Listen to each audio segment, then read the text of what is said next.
Kai jaunoji Kėžių kaimo gyventoja Ingrida Kraštytė dar tik mokėsi pardavėjo profesijos Kupiškio miesto žemės ūkio mokykloje, ten pat gretimai ir statybininkų mokėsi toks vienas vaikinas Usūrinis, kurio pati Ingrida tikrai labai neapkentė.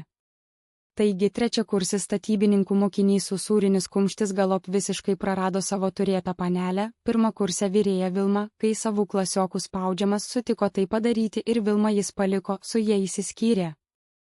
Bet net ir tada jo mokyklinis gyvenimas Profkėje niekiek nepagerėjo, nepaisant to, kad buvo žadėję elgtis tuomet kitaip, jeigu Usūrinis jų reikalavimą įvykdys, klasiokai vis tiek netesėjo savo žodžio ir toliau tą Usūrinį be paliovos engė, kaip anksčiau.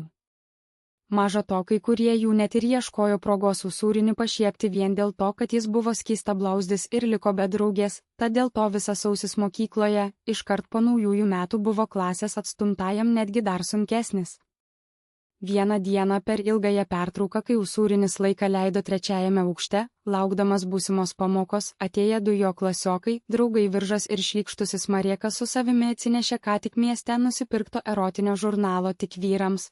Naują numerį jį su didžiausiu susidomėjimu dviese vartė ir varvino seilę, žiūrėdami į publikuojamas jaunų ir visiškai nuogų merginų nuotraukas, bet pačiam Usūriniui nė iš tolo neleido į tą žurnalą bent kiek žvilgtelėti, garsiai niekindami savo šį klasioką ir vadindami jį merginos turėti nevertų menkystą.